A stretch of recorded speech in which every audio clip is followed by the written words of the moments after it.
Hello viewers, welcome to our channel. నేను మీ చరణ్ పరిమి. గ్రామ సచివాలయాలు ఇక మీదట కనిపించే అవకాశం లేదు.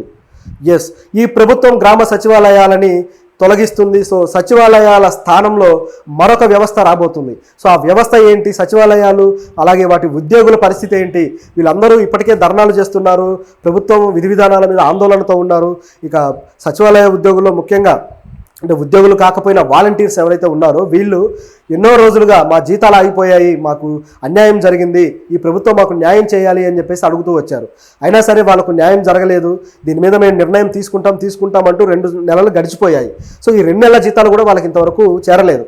సో వాళ్ళ కుటుంబాలు కొద్దో గొప్ప అంటే కుటుంబంలో 2 వ్యక్తులు ఉంటే ఒక వ్యక్తి మరో పని చేసిన, మరో వ్యక్తి ఇలాంటి సచివాలయం ఉద్యోగంలో ఆధారపడి ఉన్న టైంలో ఈ వాలంటీర్లుగా వాళ్ళకి ఇది కాస్త ఆసరాగా ఉండే సమయం అనమాట. అయినా సరే అలాంటి ఆసరా పోగొట్టడం అనేది ఈ ప్రభుత్వం చేసిన ఒక చిన్న పొరపాటు. సో మరి ఆ పొరపాటుని సవరించుకుంటూ వీరు ఏదైనా కొత్త విధానం తీసుకొస్తారని ఆలోచిస్తూ ఉండగా గతంలో చంద్రబాబు గారు రకరకాల విషయాలు వెల్లడిస్తూ వచ్చారు. అంటే సచివాలయ ఉద్యోగుల విషయంలో వాళ్ళు ఎలాంటి నిర్ణయాలు తీసుకోవాలి, ఏం చేస్తే బాగుంటుంది అనే విషయంలో చంద్రబాబు గారు అంటే వీళ్ళకి ముఖ్యంగా వాలంటీర్లకి ఇట్లాంటి పని గంటలు కాకుండా వాళ్ళకు పూర్తి స్థాయిలో పని గంటలు కేటాయించాలి, అలాగే పూర్తి స్థాయి విధులు కేటాయించాలి, అలాగే 10,000 జీతం కూడా పెట్టాలి అని చెప్పేసి ఒక నిర్ణయం అయితే చేశారు. ఇది కూడా వాలంటీర్ల లాగానే కనబడుతుంది. సో కానీ ఆ నిర్ణయం అయితే ఆయన చేశారు. అయితే దీంట్లో భాగంగా అది ఇంకా ప్రకటించలేదు, కానీ దీంట్లో భాగంగా టోటల్గా మొత్తం సచివాలయ వ్యవస్థనే రూపురేఖలన్నీ మార్చేసి వేరే విధంగా దాన్ని తీర్చిదిద్దాలనే నిర్ణయం అయితే చేశారు.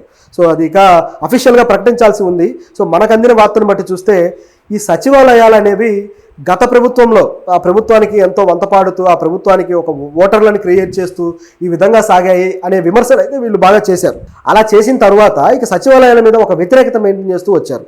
చంద్రబాబు గారు అలాగే పవన్ కళ్యాణ్ గారు విపరీతమైన విమర్శలు చేశారు.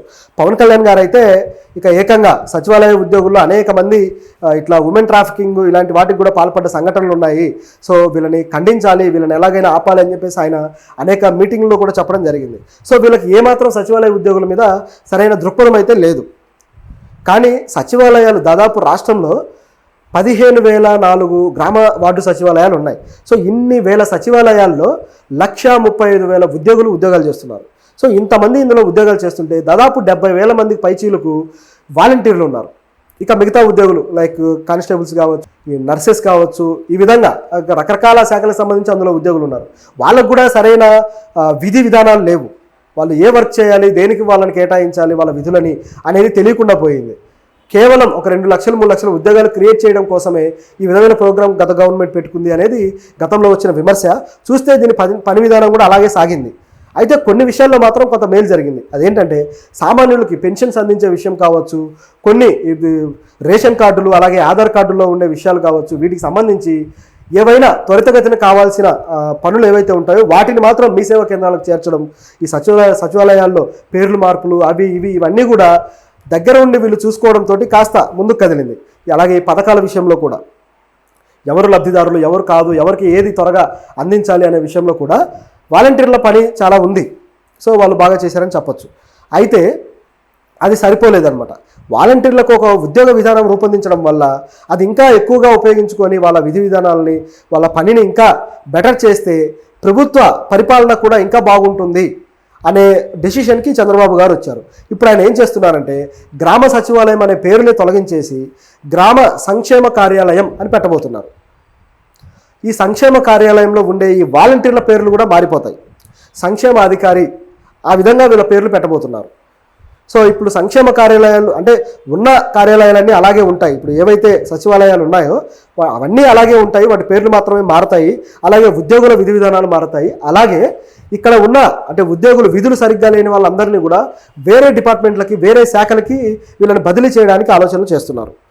అలాగే వేరే శాఖల నుంచి ఆఫీసర్లని వీళ్ళకి ఇలా కనెక్ట్ చేయడానికి చూస్తున్నారు ఈ సంక్షేమ కార్యాలయానికి.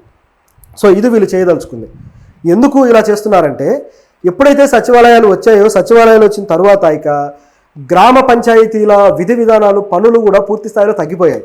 చాలా వరకు పనులన్నీ కూడా సచివాలయాల్లోనే జరగడం వల్ల ఇక గ్రామ పంచాయతీలు నిర్వీర్యం అయిపోయి అందులో ప్రజలకు పెద్ద ఉపయోగం లేని పరిస్థితి ఏర్పడింది. సో ఇప్పుడు ఈ విధంగా కాకుండా గ్రామ పంచాయతీ విధులు నిజానికి వాళ్ళు చేయాల్సినవి చాలానే ఉంటాయి.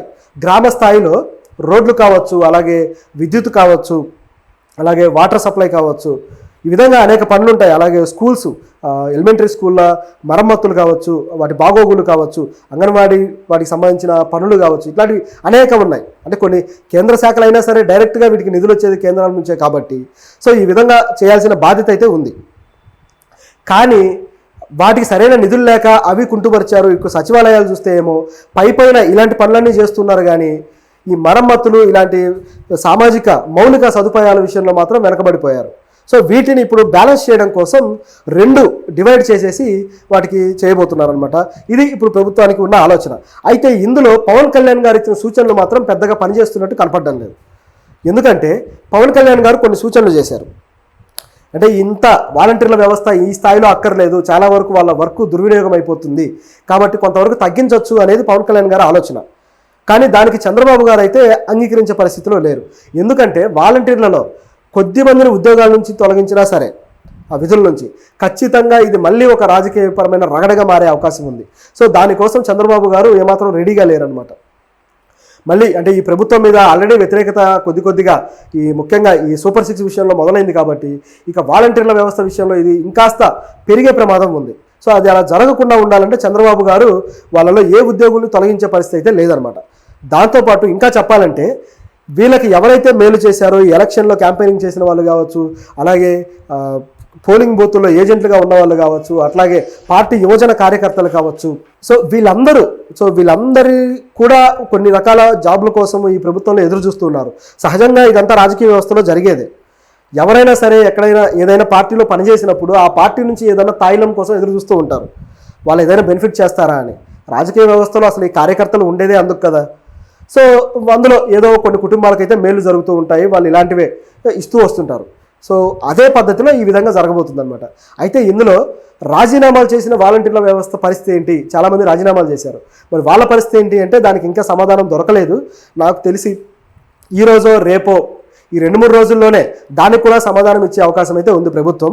ఇంకా ప్రభుత్వం అఫీషియల్గా ప్రకటించాల్సి ఉంది కాబట్టి ఈ మొత్తం కూడా ఒకేసారి ప్రకటించే ఛాన్స్ అయితే ఉంది.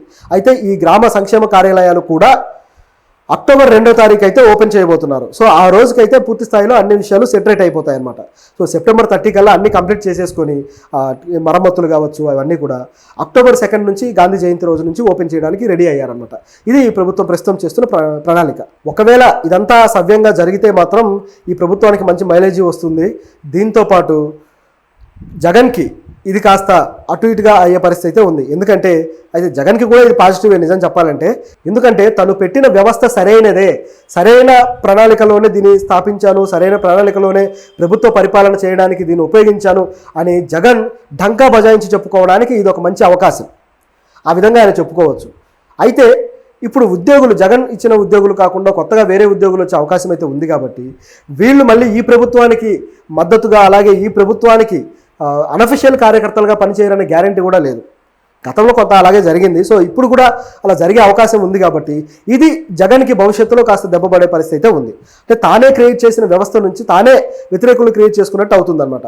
ఎందుకంటే వీళ్ళు ఇప్పుడు జీతాలు పెంచబోతున్నారు, అలాగే వీళ్ళు ఒక పర్ఫెక్ట్ ఉద్యోగ బాధ్యతలాగా దీన్ని డిజైన్ చేయబోతున్నారు. వాలంటీర్ అంటే అది ఉద్యోగం కాదు, ఒక సర్వీస్ లాంటిది. కానీ ఉద్యోగం లాంటిది డిజైన్ చేసినప్పుడు ఇంకా ప్రభుత్వం నుంచి ఒక భరోసా ఉంటుంది కాబట్టి ఖచ్చితంగా ఎవరైతే వీళ్ళ మేలు చేశారో వాళ్ళకి పూర్తి స్థాయిలో వీళ్ళంతా మద్దతు ప్రకటించే అవకాశం అయితే ఉంది. సో మరి ఏం జరుగుతుందనేది ఇక చూడాలి.